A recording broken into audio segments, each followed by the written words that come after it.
Welcome to The Ashes We Keep. I'm Jen Allen. I'm a wife, a mom, and a nurse, and someone who knows very well what it's like to live with a grief I've never asked for. In this podcast, I sit with people who also know grief very well. And this is a space where we get really real and really raw. And I hope you find some comfort in the story that you're about to hear. I am going to introduce you to a very special guest. She's extra special because she's my dear friend and also my very first podcast guest. So I'm very excited to have her, Miss Lisa Wilson. Thank you so much for being here with me today. Thank you so much for having me. I would love for you to introduce yourself to everyone and share a little bit about your story. So my name's Lisa Wilson, and I entered into this space because I lost my son in 2021 to suicide. And, the before and after began, I guess, at that moment, because I always say my life was fractured at that moment into before and after, and everything is measured by that now.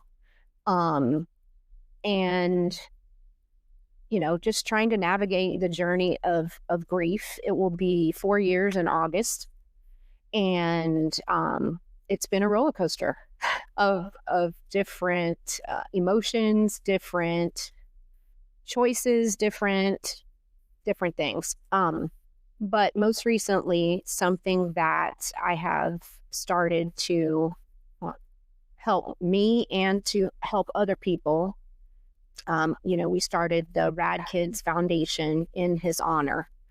And to give you a little background as to why it's called Rad Kidz Foundation and that piece. So my son, his name was Javon. And he was 23 years old when he took his life. But prior to that, he obviously, as a young boy, he loved skateboarding very, very much. And he also was very creative. He liked to make movies and things of that nature. He started a YouTube channel for skating when he was really young. And skating was a big part of his life. And then when he was about 13, he got sick and he experienced a rare bone tumor and he wasn't able to skate anymore. And, it did something to him. It changed him in a way that was hard to watch as a parent. And then, he would go on to have the tumor recur multiple times and have to have surgery multiple times. And all of those times he was exposed to opioids while he was in treatment. And thankfully it wasn't cancerous, it was benign, but the damage was done. He started his life on a different path at that point. And unfortunately, that path led him to drugs and criminal activity, and the drugs eventually, I believe, led to his death. I know that that's what led to his death. And so in his honor, we've started this Rad Kidz Foundation because, when he was a kid and he was skateboarding, he had this club in the neighborhood and he called them the Rad Kids Next Door. Although he called them the Radical Kids Next Door. And they made T-shirts. It had RKND on it.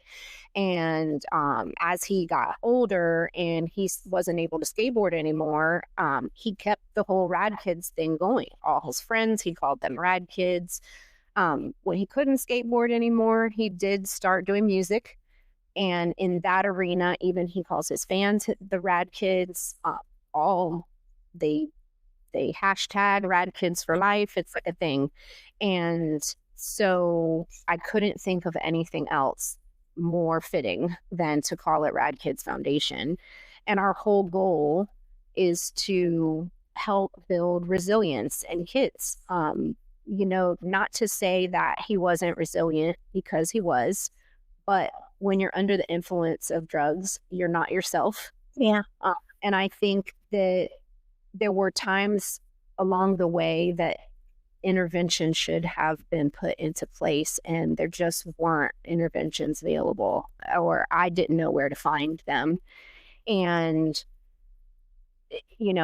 we ended up here, and this is, where we are, and this is our reality now. So, but I feel like starting the foundation, it was difficult to do just to get started, because, I felt paralyzed for a little while and I couldn't even imagine. But I think part of my healing has come from putting work to what I'm feeling, that I need to help somebody else not experience this. I need another kid out there that is, in need of an intervention, that has a passion for something, to give them an outlet to be able to do that. And right now we're just starting very, very small. We have sponsored kids to go to skateboard camp. And it's very exciting for me to just watch this unfold. And I get to visit the skate camp that I haven't been, or the skate park I haven't been in so long, and the boys grew up there. So that's been nostalgic. But and I think being able to talk about him in so much has been fantastic for my soul. And I think one of the big things that I want to talk about today is the journey, and how different it is at every turn. Right? That was going to be one of my first questions for you, is like, because you're further along in this journey than I am. And so since I met you, sort of, considered you one of my grief mentors. But I want to know, so looking back at the beginning and then kind of comparing yourself to where you're at right now, how does your grief right now compare to right after? I think right after, you are in shock and you are in survival mode. And I think with suicide, it's this unique thing. I was mad. I was really mad in the beginning. And I guess I didn't expect that, because he chose. And it's something that's a hard pill to swallow sometimes. And then there's so much guilt, and there's so much, what could I have done, and the what ifs, and all of those things that all too well, because we share that type of grief.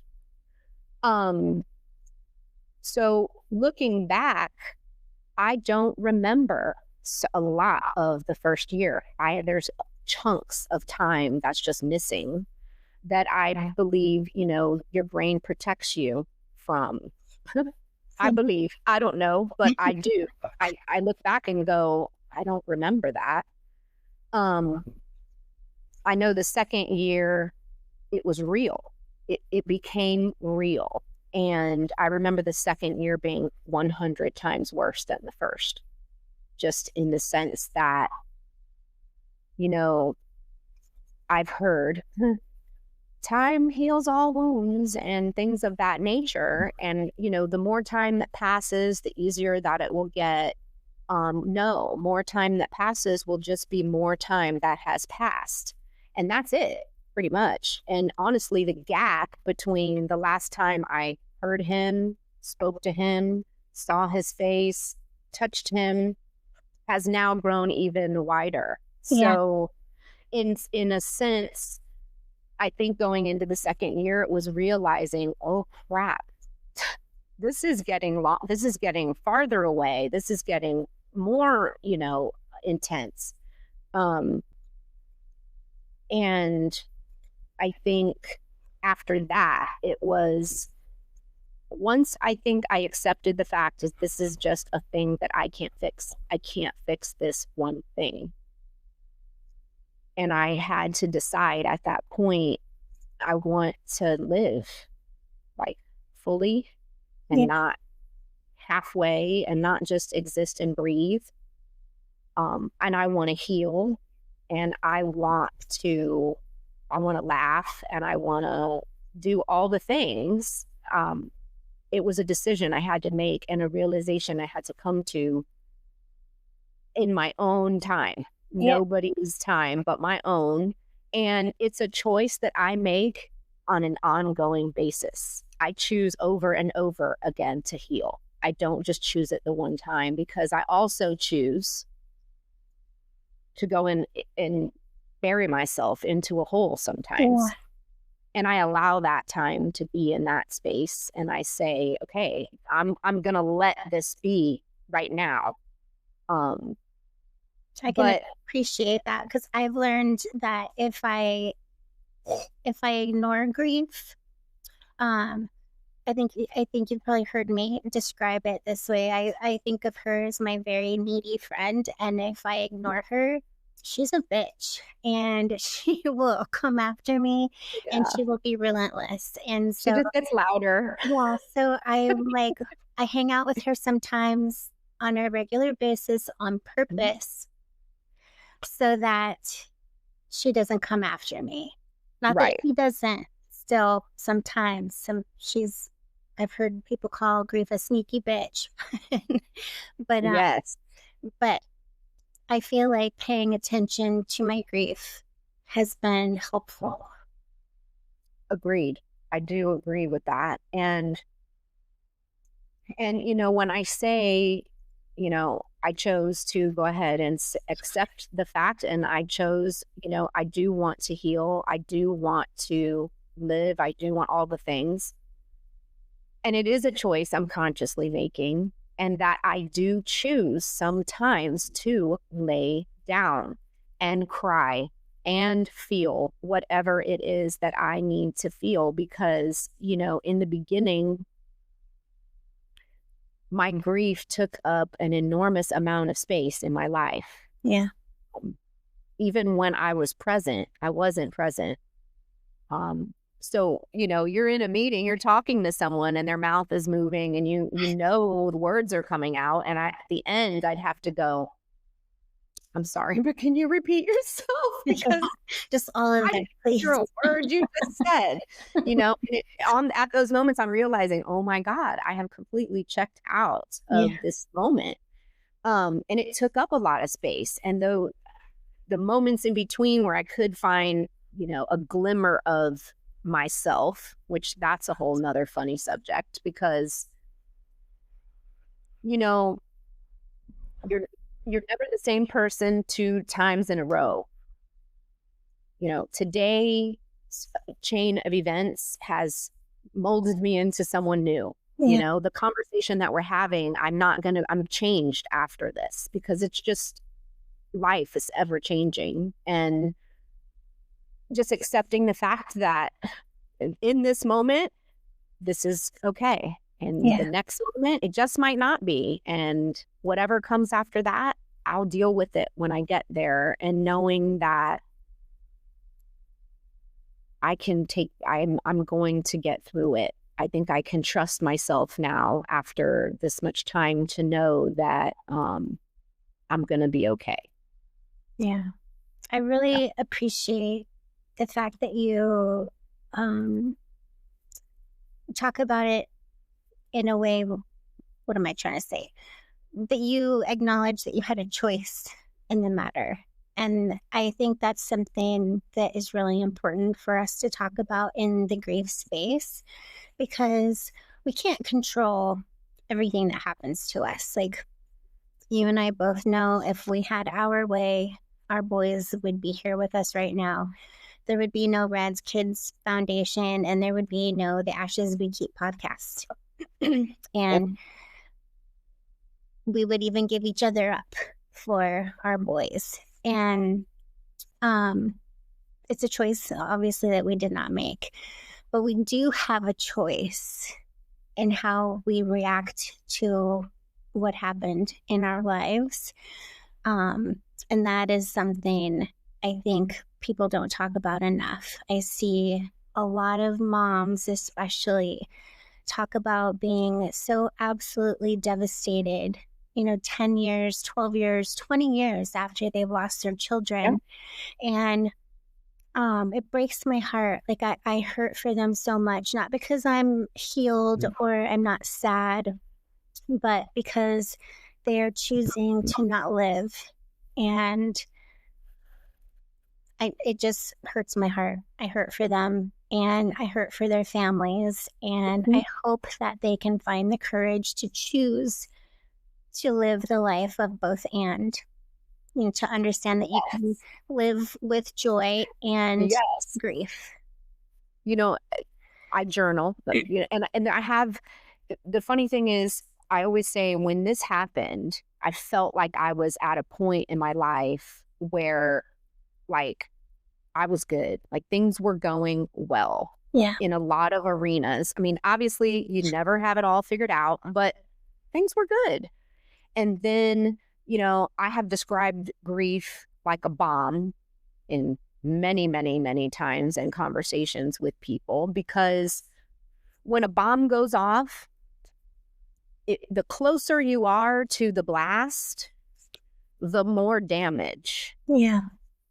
And so it's relative how close you are, how deep the love, how that duality exists of, this emptiness is related to the depth of your love. And the farther away you are from the blast, you're unaffected. Yeah. So there are people who are unaffected by your grief and your loss, even though you were obliterated, you know? So you have to find a way to put the pieces back together. And I think a big part of that in the choosing is finding people that you can trust, that can acknowledge where you are and not push you in any direction. But also, there's a time when you've stayed too long in the cave, Yeah. you've stayed too long in bed, and you need a bath, and you need to brush your teeth, and you need to move. And there's times where you feel like all of those things are so overwhelming, Yeah. like, what? I don't want to eat. I don't care if I change my clothes. I know it's been 3 days, whatever. But people, or, for me, exercise is a big part of the strategies and things that have worked in my life prior to this bomb going Yeah. off. So I go back to those things that helped me along the way, and always is finding people, finding connection, finding those people that can ground you and say, okay, I get that you are depressed, or I get that you're feeling some kind of way, but let's go to lunch. Let's get you out of the house, or something. Um, and I think, defining you and us connecting was so important to me. I mean, I don't even know why it was so important, but I needed it Yeah. too. I felt like that, like immediately after I lost Daniel. Um, well, first it was like physically painful and difficult to speak to anyone except Jeremy and Caitlin, my husband and my daughter. Everyone else, it took so much effort. Um, and I knew I was going to need counseling. I knew I was going to need to talk to somebody, but I was like, I'm not talking to anybody that doesn't know what I'm going through right now. Right. So if they're not a mom that lost a child to suicide, I don't care what they have to say. Mhm. And that was just my space in the moment. And so that's like immediately I sought out those people. And it was like a week, 2 weeks after I lost Daniel that I was, joining these Facebook groups Mhm. specifically for moms who lost kids to suicide. And I don't know what it is, but being with people that, that I knew what I was going through was comforting on some level. Not that Right. we don't wish that on other people, No. obviously, but just, there, I knew that I could go there and people weren't going to tell me, um, to get over it. They weren't going to tell me, well, everything happens for a reason. Mm, They weren't going to say stupid shit to me. They were just going to listen right. and be there and say that they were sorry. And my favorite thing was I would post a picture of Daniel in one of those groups, and all of the moms would say how handsome he is, and I was like, I The know. handsome guy. Like, it's just stuff you're never going to get to hear again outside of like sharing a picture, and Mm. outside of people who don't know what all of that feels like. So it was special. And I think when you share a picture of Daniel and I see it so differently than when other people look at it because Yeah. they feel so sad for us. And again, I get it. I get the space that you go into when but I feel like people will avoid you. They don't want to talk to you. They don't want to bring up the name of your child. They don't want to say those things. And it's like, look, I'm aware, well, hyper aware Right. that he's not here anymore. I get that part. And I've accepted it and it is part of who I am now because you are changed forever after that. You Yeah. are a mom whose child is no longer on this planet and it is a vacancy that leaves you different than you were before. There's Yeah. nothing and in accepting that and saying, okay, I know I'm different. I'm not expecting me ever to go back to this other person. I'm just trying to figure out who the hell I am now in this space. Yeah. And I think, you know, I've experienced loss and trauma in my life in the past. And I had strategies that I used to help me get back to homeostasis and get back to a new version of me, but a functional version, Yeah. you know. And for a minute, I was on autopilot right in the beginning, and those things came easy. I was like, I just go back to those things. I just get on my little hamster wheel and do those things. And I started checking them off. Okay, I'm meditating, I'm writing in my journal, I'm exercising, I'm eating, I'm doing until I also was drinking more than I should and I was sleeping more than I should. And then I fell into a cave that I couldn't exercise. I didn't care what I did at that Yeah. point, completely checked out. And then I had to choose at some point to go, Javon would kick my ass right now. He was kicking my ass. I feel like there were times where I could hear him screaming at me, like, really, mom? Because, we had that kind of banter with each other. And, he would not approve of me withering, Yeah. you know. And I kind of went on a mission. I just need to make him proud every day and me proud. And I need to get back to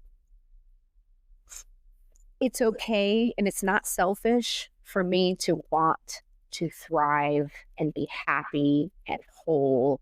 And it's not selfish and it doesn't diminish my grief and my love for him. Yeah. So those things can exist in the same space, the duality of it all. Yeah, there's the before and the after, and there's always going to be the before and after. But there can also be joy in the pain and just figuring out what that's supposed to feel like and look like is something that is defined over and over and over. Every year that he's gone, it's different. Yeah. Do you feel that? I mean, because this is what now, your second year, September will be 2 years, right? Yeah. So was the second year different? Yes. And it's it's funny because like so much happened like right at the anniversary of his death. Mhm. Like I felt so guilt is one of the things I still struggle with. So Mm. and I just want to say that because I know a lot of moms especially feel this. I was feeling good at like the year mark. I mean, it was hard. Those milestones are hard. But Jeremy and I just moved into a new house in St. Pete, and we had our, little backyard of our dreams, and things were great. I felt like the business was going great. We got to go to Albuquerque to spend the anniversary with family, um, and things were good. And then we got home. I had to put my little dog down, my little Yorkie. And then on September 27th, Helene decided to pay Florida a visit, and we lost everything in our house. And um, so we were just like rattled all over again. Mhm. And the perspective that we've gained after losing Daniel has been interesting because if I would have lost everything I owned 5 years ago, I would have been wrecked and devastated. Mhm. But we were kind of laughing about it uh, because it's stuff, and it's hard because it's stuff that we worked our asses off for. And the hard part was losing some of Daniel's things.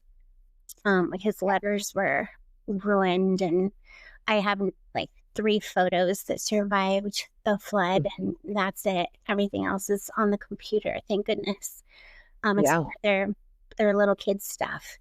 Um, that kind of that flood and losing everything kind of, I feel like, pushed us into a different direction, and it was just harder to climb out of this time. And also, um,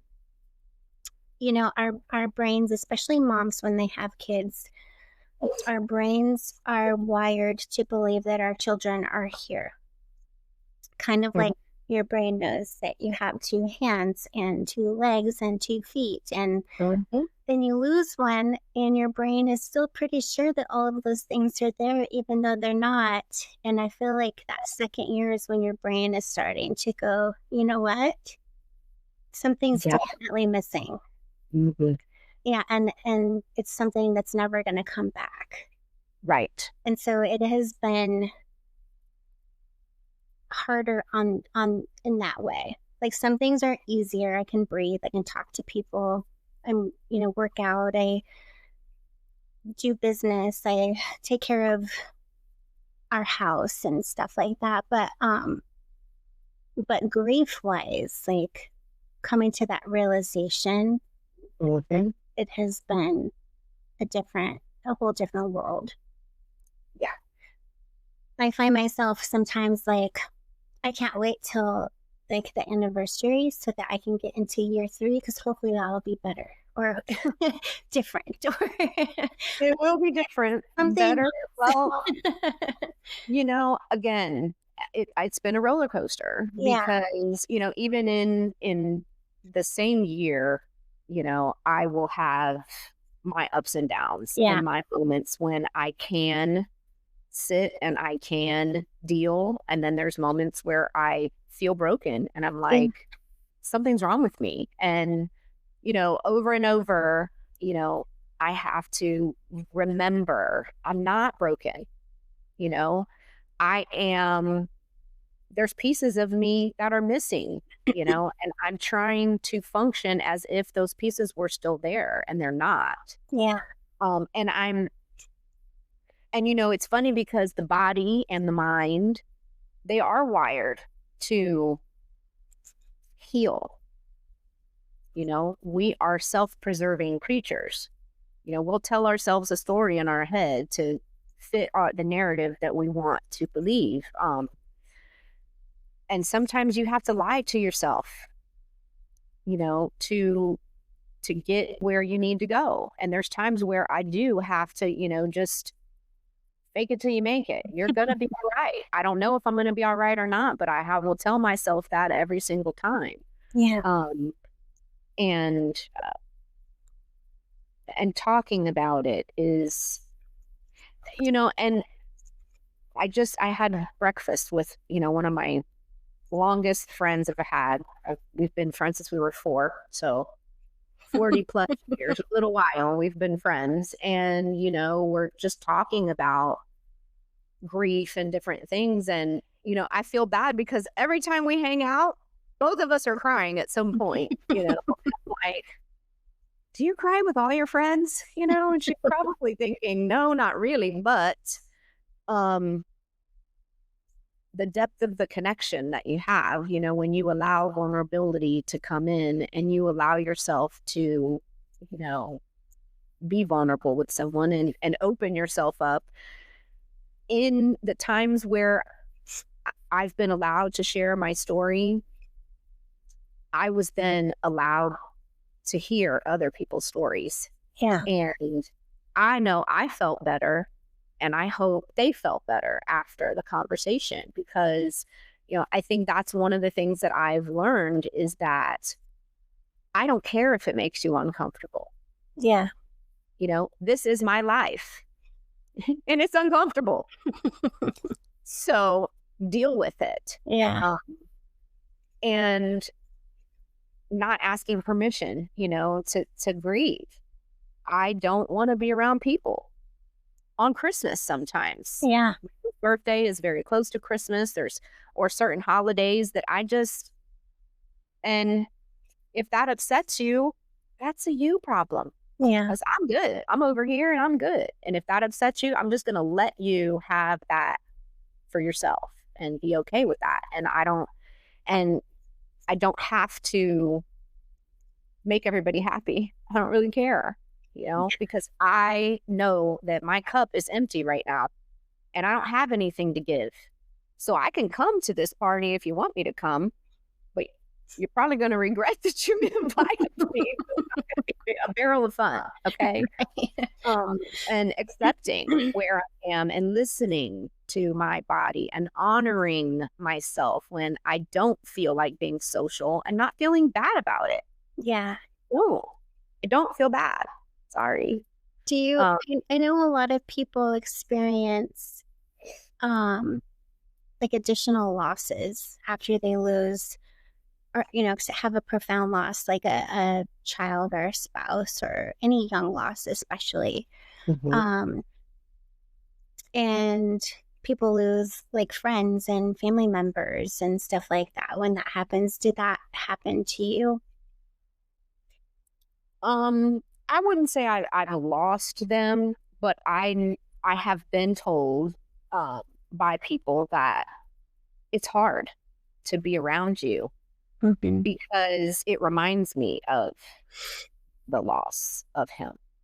So like some of his very close friends that, I have stayed in contact with, one of his very best friends. I know he has a hard time. Yeah. Another thing is Cameron, my other son, and Javon, they look almost identical. They are very, very similar. Yeah. And a lot of Javon's friends, they can't be around Cameron. As much as Cameron needs friends to be around him and, they are having a hard time being around him because he looks just like him. And it reminds them of the missing pieces. And I get it. I do. It's heavy. It's very heavy. But finding ways to put it down, creating that space for yourself and honoring yourself and your truth. Like, I need a moment. Yeah. Or no, I want to clean the entire house right now because that's what I need to make me feel better. I mean, whatever it is, trying to honor that. Yeah. What sort of things did people do in the very beginning, that was like not helpful for you? Like things that you wish people would definitely have not done. Feel like a lot of people stayed away in the beginning because they didn't know what to say. Yeah. Um, and so you said in the beginning you didn't want to talk to anybody, and I was the other way. I called everybody, and I wanted everybody at the house that night. The day I found out, like I called, there was like 10 people in my house. And I mean, now that I look back, it was probably traumatic for them because, they're watching me go through this experience. Because unfortunately with Javon, we got pieces of the story. I mean, we live in Florida and he died in California, and he was dead for 5 days before we even found out. And then when I did find out, he was listed as a John Doe. Mm. And so they could not even really, I mean, they did tell me information, but they really shouldn't have told me information. But so going back to your question, I mean, the people that just stayed away that shouldn't have, or I know when I went back to work, because I was a classroom teacher at the time, I put an email out to the staff basically just asking for normal. Like, I need you to resist your temptation to come up to me and tell me how sorry you are, to hug me, because I need you to walk past me like it's like it's before. Yeah. Before. Because right now, it was too raw, it was too real. At that moment, I would have crumbled, and I needed normal in that moment. And so I think only one person did it. Everybody else, and she told me, she said, "I don't give a damn. I'm hugging him." She goes, "Because I can't help it, and I've been crying all night, and here, boom." And she just, whatever. And, I didn't break. I was fine. But you just don't know. And that's another thing. And this is good to talk about triggers. Yeah. Okay. So there are songs for certain that are absolute triggers for me. There's smells. Yeah. Weird certain smells. Trying to think of like specific things that recently have triggered me, but mostly it's like music, I think, for me. What kind of triggers do you have? Music was really hard, especially that first year. Gosh, I would say almost 2 years, because like 2 or 3 weeks ago, I like just started listening to some of the music I used to like to listen to right before Daniel left. Yeah. Because I just couldn't do it. It was music that we, as a family, really loved and shared in common. And and it took me back to right back to Colorado, which is like the last place I want to be physically or mentally. And going back to Colorado is one for sure. Mm-hmm. And yeah, I think music is the biggest. Like, Jeremy and I went to one of our favorite restaurants in St. Pete Beach for Father's Day. And it was Father's Day, and we're sitting there, and Elton John's Daniel came on. Oh, God. And yeah, I'm like, We're at the table bawling. yeah, there for Father's Day, just want to watch the dolphins by the water and have a good time. And, Jeremy gets triggered by it too. And so he is sad, and I'm like sobbing. And yeah, you don't get to always pick, when and where it happens. And yeah, those are some big ones for sure. Yeah. I Javon was a musician. He was a rapper, and I have all his music. I have his videos. I have those things, and it's a playlist now. It just kind of rotates through and so I'm just driving along, and then I'll hear his voice, and it's like, whoa, it takes you to a whole nother place. But because I'm 4 years in now, it'll be 4 years, and it's the same. And I just think that there's so many songs that we have that there's no way I could listen to any radio or any music on any store, restaurant, or any place without hearing a song that reminded me of him. And I love music, and so did he. So, I feel like in those moments, sometimes you break, especially in the car when you're by yourself. Oh, Lord, those are the worst. But, I keep trying to find a way to laugh about it and trying to find a way to turn it into something else, because, I do get to decide how this looks for me. If I'm intentional about it. If I just throw caution to the wind and let life, no. But if I try to be a little intentional, and I notice when my thoughts are going in a direction that is not going to take me to a good place, it's up to me at that point to rewrite the narrative or decide to embrace the moment and cry it out in the car, because you have that choice. But being intentional about it, this is the point that I'm trying to make. The intentionality to me is where I feel like I'm getting my power back. Yeah. Grief, because,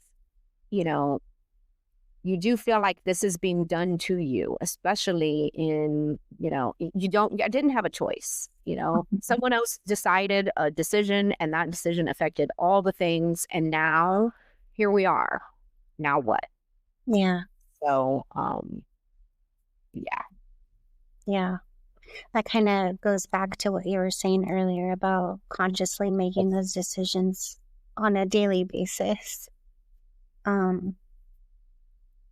I think that's important to remember, like, especially if you're having just a really shitty day, to remember that it doesn't mean that you're doing anything wrong, or that you're grieving the wrong way, or that something is wrong with you.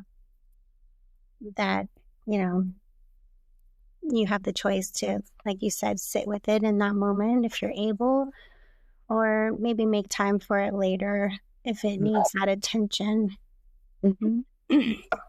Yeah. And sometimes you do have to table it. Sometimes you do have to go, okay, I'm at work right now, and I need to be at work right now. And making sure you play that song when you get in the car. Right. So you can, evoke your emotion at that point. But again, and I've called it before. I've said it many times, sometimes I want to rub the bruise. Sometimes I want to rub that sore spot and make it feel better, because, maybe it is. I'm having this aching, because it's like that aching, missing feeling. I don't know how else to describe it, but I want to watch a video of him when he was, skateboarding and he was 12. And I want to laugh and cry at the same time because he's falling and acting crazy, or he has all these silly videos on YouTube. And so if I want to revisit that, if I want to open that up, I can. And then I can go, okay, I've rubbed the bruise. I've rubbed that sore spot. It's feeling better now. And I think I can put it down for a little bit and keep going. Yeah. And I think that's the big thing that's helped, is knowing when to put it down and when to pick it up. Yeah. Do you have any new traditions or rituals that you do that help keep Jovan a part of your life? Um, yes. So we planted a tree. Like on his birthday, we've kind of done something different every year. The first year we planted a tree with his ashes in it, in his honor. And I think the next year we like had a birthday party actually on his birthday, and made his favorite food and got his favorite cake and just everything that he would have wanted it had he been there. And we just spent the that time just laughing, talking about, him and things and remembering. Um, the thing with the numbers has become a thing. Yeah. So, a little background on the numbers. So I know there's angel numbers, you know, numbers that repeat in a sequence, but I never knew that before he died. I didn't know that's what they were called. However, he got arrested one day and he's in the back of a police car and he calls me to tell me that he's going away for a long time and he's so sorry. And I'm like, what? So I look at the clock at that moment and it was 4:44. And after that, every time I would see 4:44, I felt reminded, triggered of that moment of him being in this police car or whatever. And, I'm a very, even before, I've always been a firm believer that what you think about, you bring about. Yeah. Your thoughts are powerful. And so use them wisely. And so I thought every time I see this 4:44, I'm thinking about my child in this negative way. I'm remembering this bad thought and memory, and I want to shift that. So from now on, when I see 4:44, I will choose to, like a moment of silence, kind of, for my son. Yeah. I'm gonna say a prayer. I'm gonna, wish him well. I'm gonna hope he's happy and doing good things and all of that. And it became this moment of honoring him every single time I saw it. And um even to I'm looking in his phone when I got it back from the coroner. He had photographs of the phone with 4:44 and 3:33 that I had sent him. It was still in his phone and Yeah. different things, and he would send them to me. And so it became like this joke between us that every time the clock had the numbers that were the same and we caught it, we would think about each other and send each other love. Yeah. Well, funny story.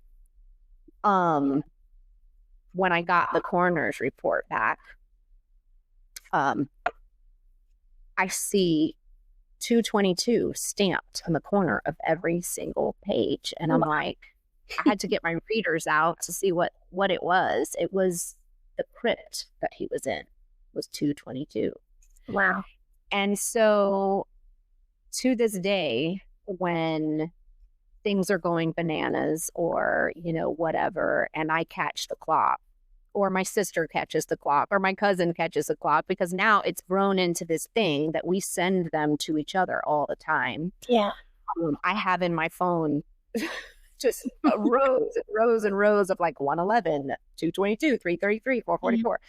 And it's become an opportunity for us to connect as a family. And we all, it's, he's with us still. It's kind of like that little feeling that he's still with us. And then to later find out that they're called angel numbers. I started seeing people wearing like little necklaces and tattoos with like 222 and 444. And I'm like, what is that? And they're like, oh, those are my angel numbers. And I'm like, what?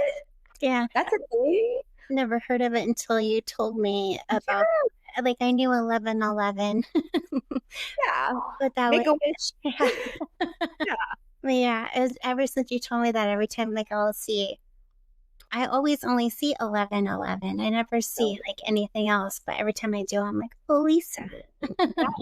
Yeah, a lot of people will tell me that. They're like, oh, it was 111 today and I thought about you. I'm like, that's fantastic. Think about me. I hope you were thinking good thoughts because I need all the help I can get.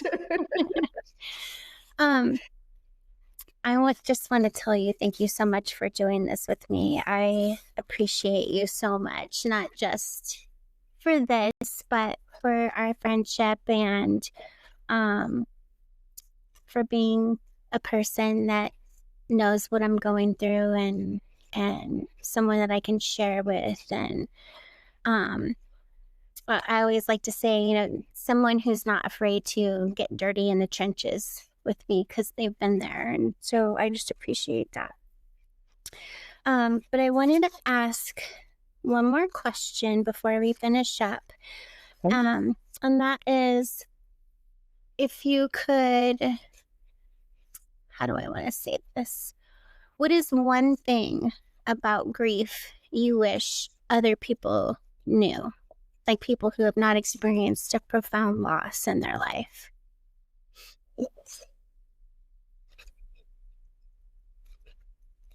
That no one is immune, and that what I wish people understood is that life is short and it's not worth getting up. Don't sweat the small stuff, I guess I could say. Earlier when you were saying you lost everything, and it was a different thing now because of this other loss that you had experienced. And I feel like every other problem that I've had since he died in the after is kind of like, that's really not that big of a deal. Like when this happens, everything else is this, And so what you start to find out is the things that you feel guilt about, the things you feel regret about, the things are the things you didn't get to do, the things you didn't hold on to more of. You didn't, put the camera down and forget about taking the picture and enjoy the moment with be in the moment. Yeah. Savor the time. And if you do have anger, animosity, problems between you and somebody that you know and love, already too much time has gone by. Yeah. Because you'll regret it if something happens to that person, My son and I had times where we would be estranged from each other for different reasons. And, he moved all the way to California and we were gone from, I had not physically seen him since March of 2021 was the last time I saw him. But then I didn't talk to him from April all the way until July. Like we weren't talking to each other. Yeah. And the craziest things that I never thought I'd be thankful for in my life.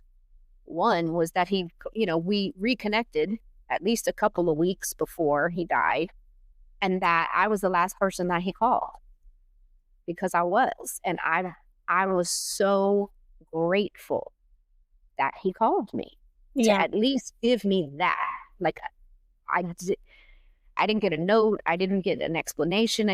But at least he called me and told me that he loved me. And in that way, I had closure in that way.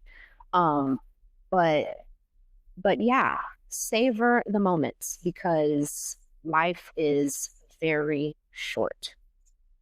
Agreed.